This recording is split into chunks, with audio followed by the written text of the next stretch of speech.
Christians who will get up off their ass and complain. In fact, I saw on Twitter yesterday, one of the churches was lit up in rainbow. I have nothing against gay people. I don't care. And that's actually another point I want to make into about this thing. I think most people don't care, and I think that bothers them. Have you ever had an argument with a girl, and she's like stropping around the house, she's huffing and puffing, and you just don't give a shit? So she has to keep upping the ante till you eventually go, what's the problem? Because she tried the low-level stuff, and you didn't care. I kind of feel like this has a remnants of that. I'm gay, cool. I want to get married. Fine. I want to wave my dick in your kid's face. Whoa, whoa, whoa, whoa, whoa. It's like, whoa, whoa, whoa, whoa. I feel like they tried to annoy us, and we're like, we don't give a shit. Do whatever you want. Be a person. We don't care. What a point. And now they're like, okay, well, we have to get to a limit where they have to react. Yeah. We want attention now. We want them to care about What's the right move on that? Well, that's the point. You know, it's difficult. Because there comes a point where you simply have to address it, and now you have to oppose it. And this is, sorry to interrupt you, but this is why they're so careful and so clever with what they do. They package it all together. LGBTQ. I would argue, I don't know what Q is, firstly. Sorry, I don't know what Q is. Questioning. Q. All right. I would argue that G and T are very different things. Beyond. A gay man and someone who's chopped the dick off are very different things. Completely. So they package it all together. So now, because the spectrum of your enemy is so large, you have people who are fully this way. Mm-hmm. You have people who we accept and are normal in society. We have no problem with gay people. And they put it all together. You're an enemy of all these people. And they complicate the argument and they mix it all together. And now you're a bigot. And really you just want your kids to be left alone. Really you just want to leave the children alone. Of course. So all you want to do is leave your kids alone. And then it's like, okay, I'm now raising children. I have more children than most people would believe. How do I protect my children from this insanity? God. Which God can protect my children? Allah, Islam. I'll move them to Dubai or Saudi Arabia, and none of this will happen.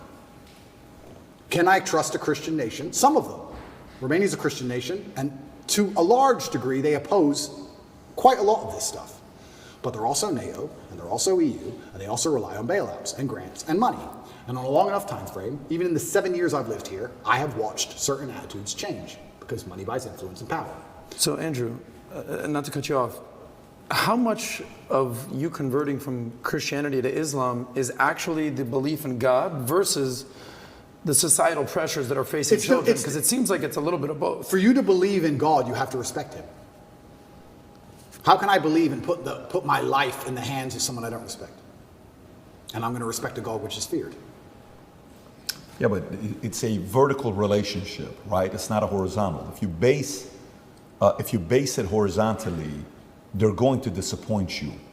If you think about, if you're going to believe, let's go believe Prophet Muhammad, his teaching, and let's go believe the Bible, NIV, and Jesus, Father, for God so loved the world that he gave his, you gave your son for me. Let's say that's true, and you're doing it based on faith. Who would do such a thing for me? What a level of sacrifice for you to do that. Who am I for you to be so worried about me?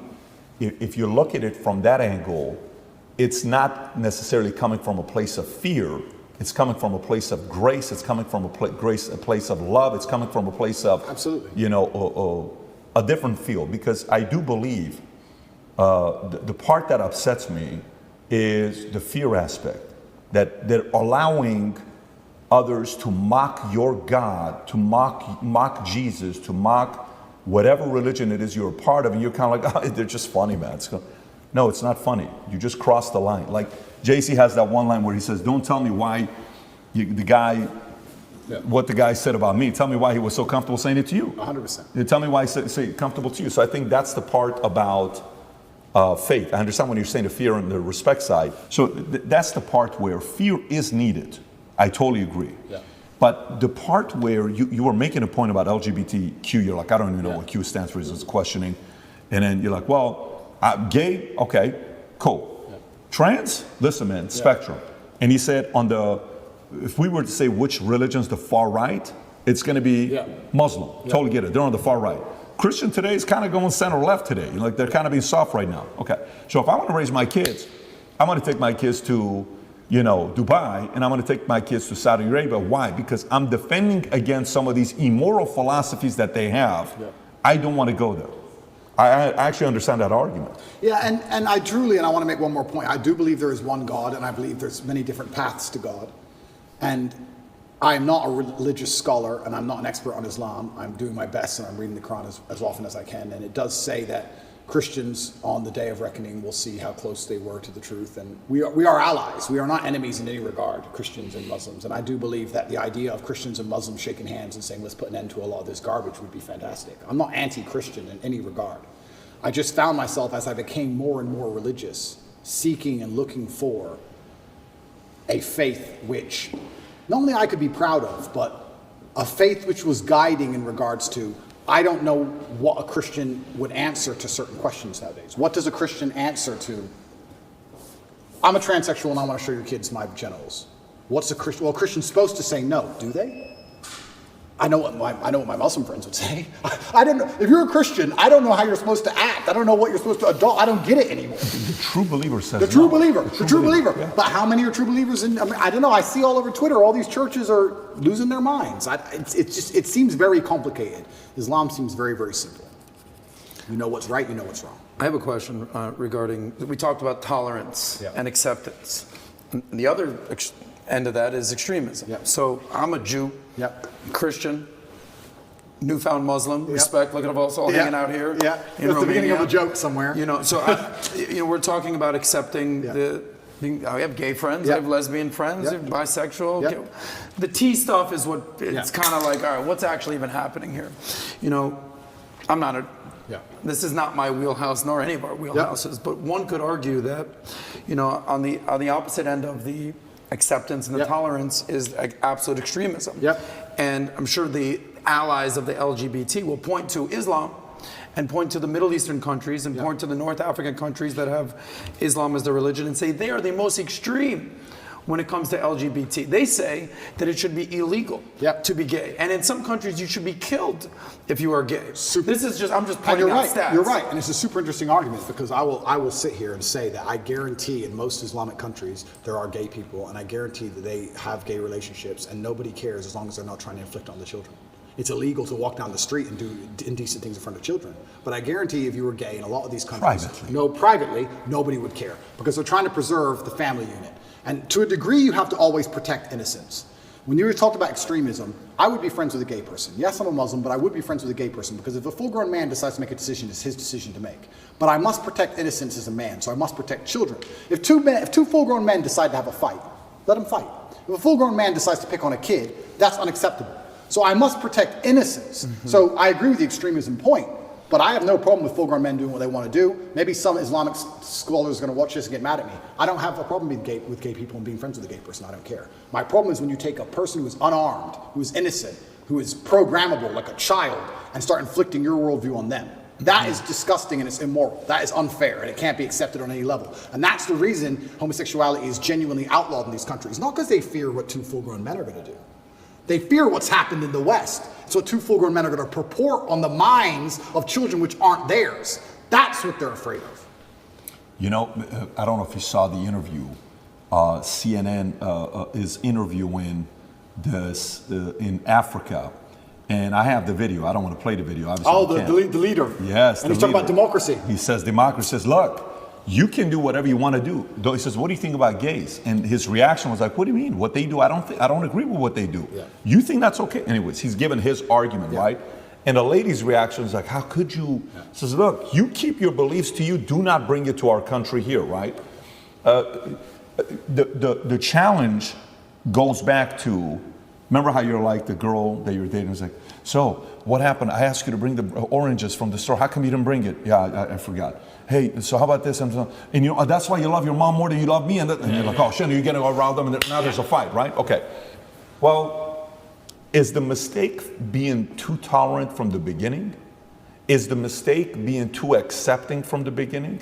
Is the mistake of, like the fear when I talk to Second Amendment guys, and the fear about, well, what's wrong with them doing background checks? What's wrong with them doing this? He says, look, that's how it starts. You give them the background checks, then they're going to come for everything. Oh, you're over-exaggerating. No one's coming for your guns. Well, you also said 20 years ago, Hillary Clinton, marriage is between a man and a woman, and the sanctity of marriage 20 years later. So that is the fear where one must watch this as a case study. Say somebody's starting a new country and saying, look, here's where we stand. These are the laws we're not touching. We're not going to be doing X, Y, Z. You've been too tolerant, and now you're paying the price for it, and now you're reacting to it. And that's exactly why you completely nailed it. If you give an inch, they take a mile, and that's why I think in a lot of these countries they have it's officially illegal.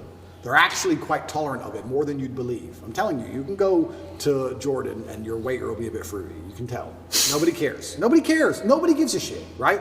But they have it officially illegal to prevent it ever bleeding out into actually affecting the mindset of society. You can do what you want, you're a full-grown man, but society is based on family, traditional family values. That's how our society is based. That's how we show ourselves to the world, and that is not going to be affected or changed. I was going to say that's why you see you talk about the collapse of Western society, specifically America. You see a decline in values. Wall Street Journal came out with that article that said family values plummeting, religion plummeting, being a being a community organizer plummeting. Everything's plummeting in America other than money. People are focusing on money. Connect is an application which allows you to take a minute to connect with influencers from all around the world. My name is Andrew Tate, and I'm available to speak directly to you on Connect. So it's interesting while you're talking about this whole religion thing, while you're in, who has reached out to want to support? We talked about this last time briefly. Yeah. Being a Muslim yourself, have some of the most powerful Muslims reached out, trying to help out, figuring out a way to get you out? Yeah, absolutely. They certainly have. And also the amount of mail I got from Muslims around the world was completely incredible. When I was in the cell with Tristan, he said, well, I'm Christian. Nobody's written to me. Yeah, so it was kind of amazing the support that you have from the Brotherhood, and you certainly feel part of the family, and I've had a lot of support from them as a whole. It was Ramadan at the time I was in jail, so my first Ramadan was in jail. So that was certainly interesting because you eat when the sun goes down. And my meal came when the sun was up. So I'd have to cover it up and try and hide it from cockroaches and wait for the sun to go down and then eat it cold by myself. But I felt like, if you're going to do it the first time, you may as well jump in the deep end and do it hard. So I did that, and that was an experience. And jail as a whole, I mean, there's so many stories I can tell. There's so many different ways I remember it. There were times I laughed. I will sit and say some of the best days of my life were in jail. Get out of here. Yeah. And some of the worst days of my life were in jail. But there were days where me and Tristan, when we were finally in the same cell, there's times we laughed like we've never laughed before. I'll sit and admit that's absolutely not really true. I feel like if you're going to be the kind of person who strives for an exceptional life, which is what I am, I think I'd be a coward if I said I want an exceptional life, but I only want it to be exceptional in a good way. I don't think that's genuine. I want an exceptional life. Exceptional means away from the norm. And away from the norm means flying your Bugatti on a jet to Dubai and taking your own plane to meet it there. And it also means a Romanian dungeon with cockroaches on New Year's Eve. They're both exceptional experiences. And the times I was with my brother and it was just him and I, we truly had some genuine days where we laughed like we always laugh. Me and him laugh and have fun on a private jet, and we laughed and had fun in a Romanian prison cell because that's just who we are. And I also have to give my brother some credit while we're here. I would like to state that I absolutely, genuinely believe I have the best brother in the world. And I'll tell you why. I always knew I had the best brother in the world, but he proved it in jail, and I'll tell you why. My brother was put in jail for being my brother. He hasn't said any videos. He hasn't said anything on the internet. He hasn't said any of the things I've supposedly said. The Matrix isn't attacking him. The BBC doesn't print about him, nothing. Why was Tristan Tate in jail?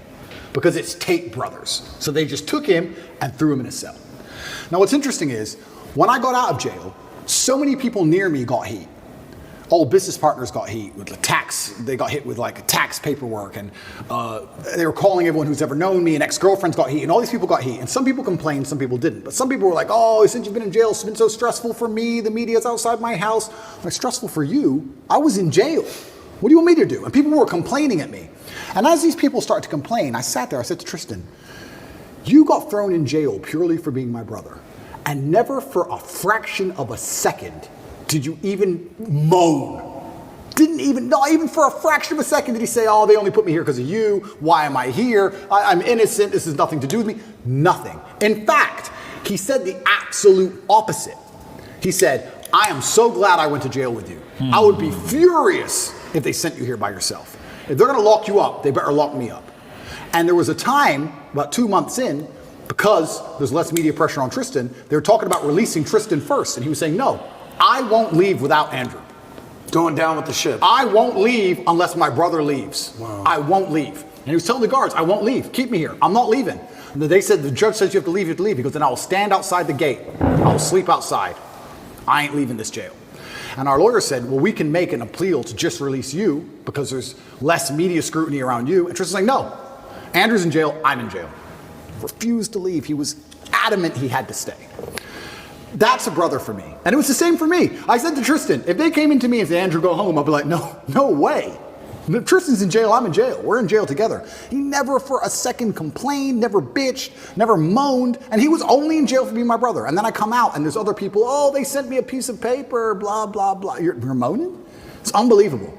You truly learn, like I said, jail confirms everything you already knew about the world. And you truly learn who's on your side and who isn't.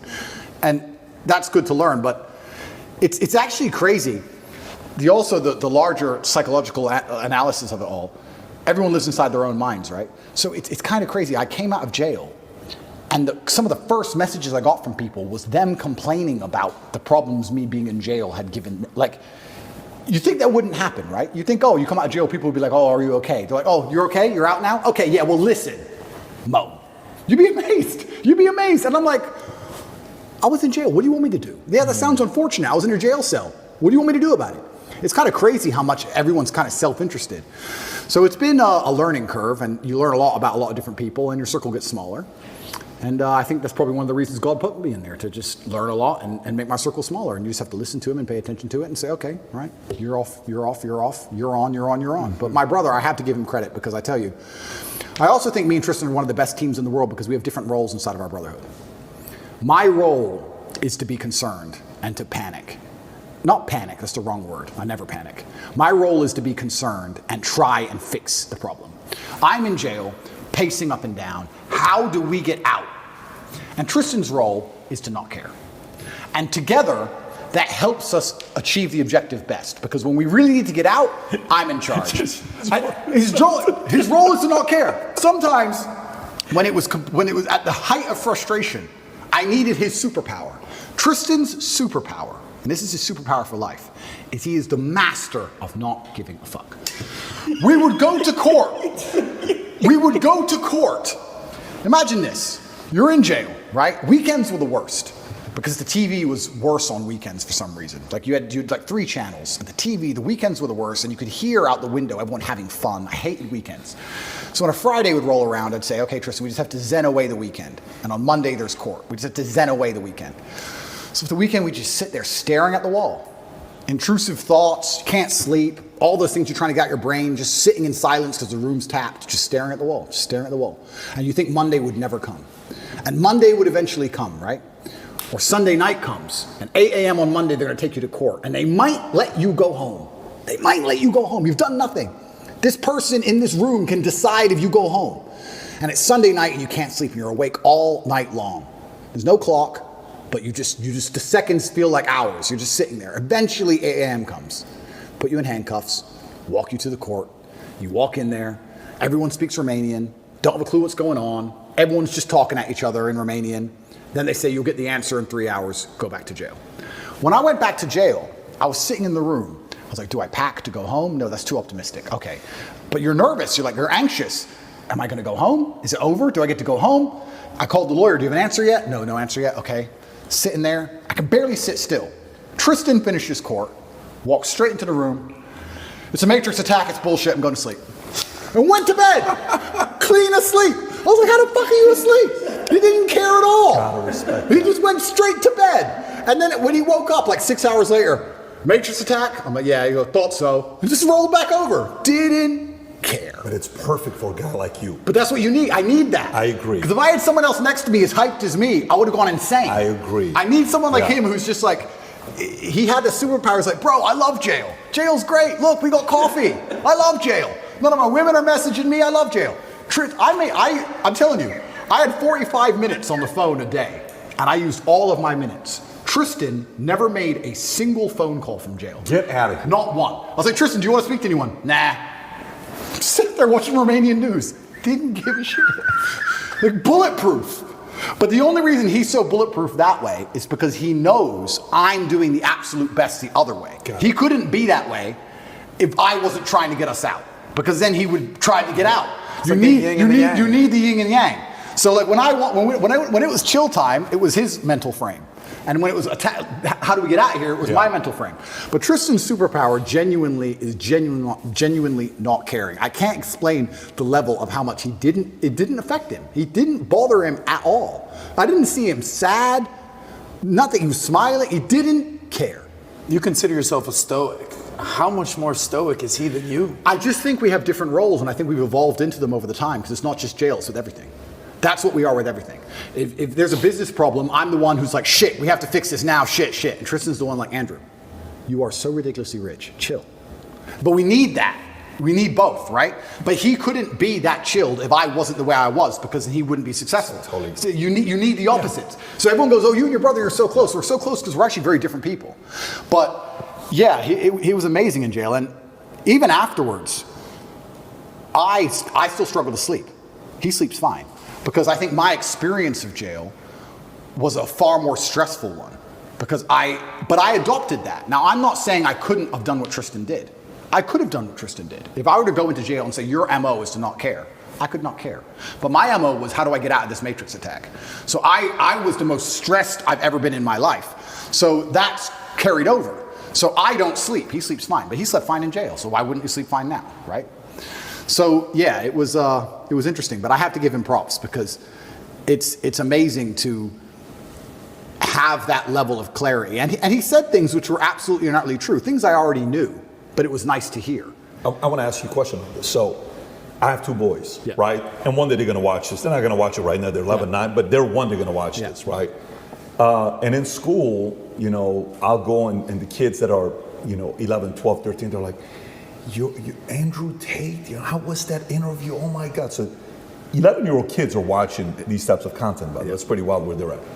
But here's a question about brothers. There's a lot of brothers out there. As a father, there's certain principles I'm teaching them, okay? One, if you can speak from the idea of how your bond was built based on a man, your father, Emery, injecting certain values and principles in the two of you. You guys better do this. I don't want to see this.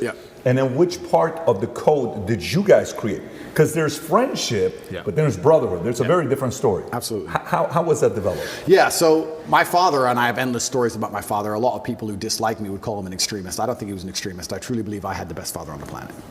And from a very young age, he made it clear. He said, look, you're Tates and you're going to have enemies. You're going to have people who are against you. Your best bet is to be a team. So whenever me and Tristan would fight, which happened, we got put in a room together. And we had to sit in that room. And my dad would say 3 hours or 4 hours in silence. He'd sit us down in the room, here, looking at each other, and say, if I hear a noise, I'm starting the time again. And we'd have to just, imagine when you're a kid and you fight and you're furious and you're so mad.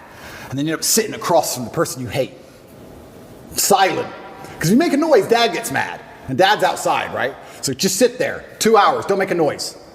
We had to stare at each other. And over time, we thought every time Dad was home, we just stopped fighting because it wasn't worth it sitting in this isolation, weird, silent stare thing. Because that's what happened on repeat. It happened like 5 times and we just stopped fighting. We'd fight all the time when Mom was home. And when Dad would come home, we'd literally just look at each other like truce. Like, we don't want to sit and do this thing we had to do. Yeah. So we became a team, and then I think it evolved from there because there's always been a hierarchy. I am the older brother, I'm the bigger brother. He does respect me for that. We both have opinions, but it can be vetoed by me in the end. And we have our specific roles. My specific role is I'm the one who takes the most action. I'm the one who over worries. I believe, especially in business and many other things, I say it to all my staff. I say react fast, react early. Like panic early. Like panic now. I don't believe in waiting for things. It's just not who I am. I can give you a million different examples. If my email processor, this happened just before my cancellation, said, oh, we'll put your account under review. You'll have an answer in 72 hours. As soon as I get that email, within 3 minutes, I'm like, get a new one. Get a new one. I've never waited for anything in my life and it worked. I've never waited and it worked out fine. Ever. Every time it's your canceled, every time it's your deleted, every time so I'm like, no, get a new one now. Just get a new one. I need today's email out, get a new one. We can't get a new one, no one will accept us. Build one. So within a day, we built our own. Like I'm the panic fast and early guy. Tristan's the complete opposite, and that makes us a perfect synergy. And I super need him, and I need his energy, especially in jail. Man, he was fantastic in jail. He was like, Andrew, I'm like, what? He goes, if when you were 18, they told you could be one of the richest, most famous men on earth, with street cred in every single city that knows how to speak English, all you had to do was sit in jail for 2 months, would you have taken it? I was like, yeah. He goes, and what the fuck do you care for? It's like, true. I would have taken that. He goes, I know, he used to say that, what kind of man hasn't been to jail? That's what he's saying. He used to say, what kind of man hasn't been to jail? He loved jail. He was loving it all the time. He goes, what kind of man hasn't been to jail? Of course I've been to jail. I'm just a Tate. Of course I go to jail. Like, he didn't care. And his energy was amazing to tap into. But we both understand that neither of us could be us without the other one's polar. And that's why we live together. That's why we'll always live together. I've had a lot of like women try and say, why do you still live with your brother? Why don't you want to live with me? Da-da-da. And I try and explain to them that, one, I don't think I can be my most competitive without him. Two, I'm most emotionally stable with him. I like the idea. I'm most competitive with him. I'm my best version of me. If it doesn't matter if I have to go into a fight, doesn't matter if I have to run a business, I'm better with Tristan by my side than I would be by myself.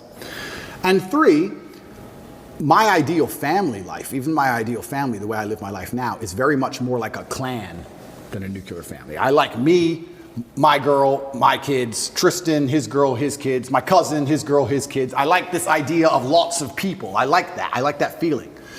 So girls say to me, well, you don't want a family. Like, no, I want a family bigger than you want. I just don't want to just sit with you. I want a lot of people around me, and I think it's better for that, and I think it's better for the children especially also. I think they enjoy it more. But yeah, I've got the best brother on the planet. I truly do. And this is why I'm saying some of our best days of our lives are in jail. I was going to ask you that. You guys live here in this compound. It's an amazing place. I was going to ask you, you kind of just answered it, but you foresee yourself living with your brother the rest of your life? 1,000%. 1,000%. I can't imagine not wanting to live with Tristan. If you want privacy, you have privacy, right? We have a big house. So it is what it is. You're on one wing, he's on the other wing. It is what it is. But I can't imagine him not being around. If there's a problem, I just shout his name, or I just can't imagine it. And I know I'm my best self. Also, there's the overall male competition, the masculine competition that exists between us and between all men.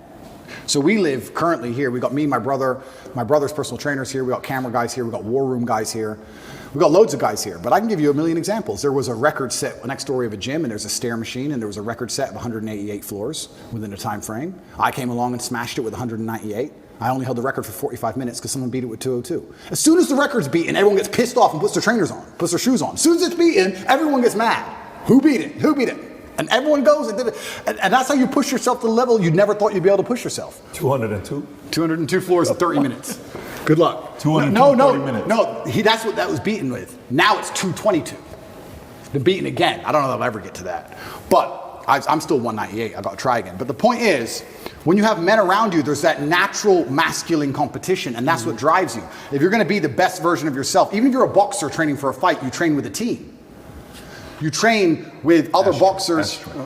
You train with other boxers or other trainers. If you're on a football team, you're pushed by your team. I think life should be the same, right?